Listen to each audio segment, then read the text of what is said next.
Hello students. तो सबसे पहले सभी भारतवासियों को चंद्रयान 3 की सफल सॉफ्ट लैंडिंग की बहुत बहुत शुभकामनाएं और इसरो को भी बहुत बहुत शुभकामनाएं। आइए एक छोटे से सेशन में मैं 10 इंपॉर्टेंट फैक्ट्स आपको बताता हूं जो चंद्रयान के बारे में एक विद्यार्थी या एक सामान्य नागरिक को भी पता होने चाहिए। सबसे पहला फैक्ट यह है कि चंद्रयान 3 के सॉफ्ट लैंडिंग के बाद भारत दुनिया का ऐसा चौथा देश बन गया है जिसने यह करतब कर दिखाया है। इसके पहले सोवियत संघ, अमेरिका और चीन ने यह किया था। सॉफ्ट लैंडिंग का मतलब यह होता है इस तरह से आराम से चंद्रमा पर की सतह पर कोई चीज उतारना जिससे वो टूटे फूटे ना और वहां पर जाकर अनुसंधान करे। तो यह करने वाला भारत चौथा देश बना है। जो दूसरा इंपॉर्टेंट फैक्ट है वो ये है कि चंद्रयान को चंद्रमा के दक्षिणी ध्रुव पर उतारा गया, वहां पहुंचने वाला भारत पहला देश है। यानी अभी तक जो चंद्रमा पर उतारे गए थे जितने भी मिशन, जैसे लूनर मिशन है या अलग अलग मिशन है, उसमें जो दक्षिणी पोल है यानी कि साउथ पोल है चंद्रमा का, वहां तक कोई दूसरा देश नहीं पहुंचा था। वहां पहुंचने वाला पहला देश अपना प्यारा भारत है। तो यह ध्यान रखिएगा। तीसरा इंपॉर्टेंट अपडेट है कि चंद्रयान 3 एक सॉफ्ट लैंडिंग मिशन था, जबकि चंद्रयान 1 एक क्रैश लैंडिंग मिशन था। चंद्रयान 1 आपको पता है 2008 में गया था। चंद्रयान 2 2019 में भेजा गया पर वो सफल नहीं हो सका। यहां पर सॉफ्ट लैंडिंग और क्रैश लैंडिंग में एक अंतर होता है। क्रैश लैंडिंग का मतलब होता है कि जो लैंडर है या जो भी चीज भेजी जा रही है चंद्रमा पर, वो उसके करीब आने के बाद वो धड़ाम से आकर चंद्रमा पर गिर पड़ेगी और गिरने से पहले जो वो इमेजेस लेगी या अनुसंधान कर पाएगी वही जानकारी प्राप्त होती है। सॉफ्ट लैंडिंग का मतलब यह है कि जो लैंडर है वो वहां पर पहुंचेगा, आराम से तसल्ली से उतरेगा और वहां पर वो अनुसंधान का काम रोवर के माध्यम से या बिना रोवर के भी जो भी इमेजेस लेने हैं वो होगी। तो सॉफ्ट लैंडिंग का कुल मतलब होता है आराम से उतरना। तो चंद्रयान 1 जो भारत ने भेजा था वो एक क्रैश लैंडेड मिशन था। चंद्रयान 3 जो है एक सॉफ्ट लैंडेड मिशन था। यह भी आपको ध्यान रखना है।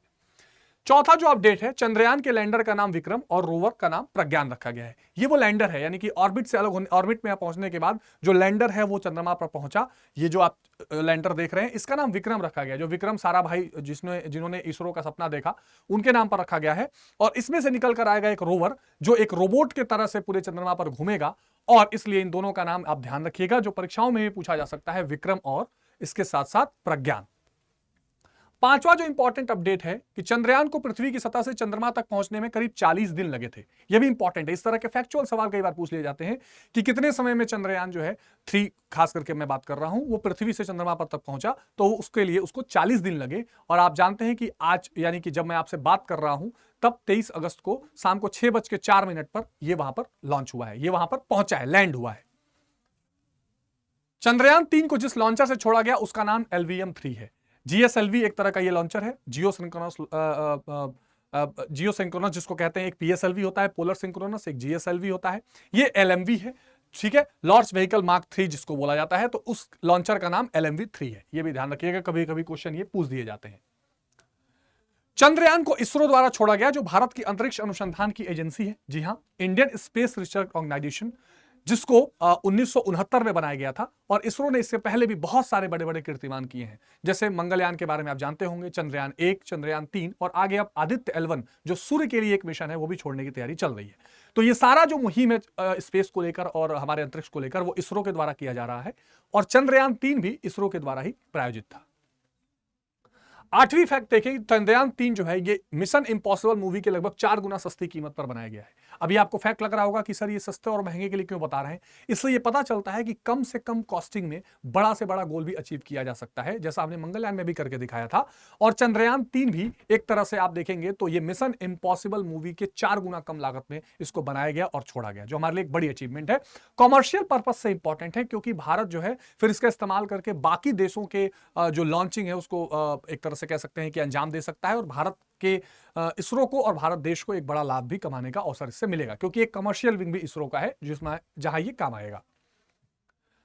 नौवां फैक्ट यह है कि चंद्रयान 3 को 3 फेज में डिजाइन किया गया था। एक अर्थ सेंट्रिक यानी कि पृथ्वी के को केंद्र में रखते हुए, एक लूनर ट्रांसफर यानी कि चंद्रमा के ऑर्बिट में ट्रांसफर करने वाला फेज, और तीसरा जो है एक लूनर सेंट्रिक यानी कि मून सेंट्रिक यानी कि चंद्रमा को केंद्र में रखकर वो फेज बनाया गया था। तो 3 फेजेस में इसको डिजाइन किया गया था। और 3 फेज में डिजाइन करने के बाद जो पुरानी गलतियां थी उसको ठीक करने के बाद, जैसे कुछ गलतियों को मैं बात बताऊं तो जो लैंडर था उसको और भारी किया गया था ताकि और फ्यूल पहले से उसमें ईंधन और डाला जा सके ताकि वो अच्छे तरीके से काम करने के बाद हमने इसको लॉन्च किया था।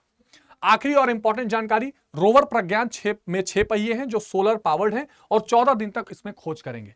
आपको पता है कि एक लूनर डे जो होता है वो करीब करीब उसमें 2 हफ्ते के दिन और 2 हफ्ते की रात होती है। मतलब हमारे यहाँ एक 24 घंटे में एक दिन खत्म हो जाता है, वहां करीब करीब वो मान के चलिए कि 4 हफ्ते यानी 1 महीने का होता है वो, जिसमें 14 दिन तक दिन रहता है और 14 दिन तक रात रहती है।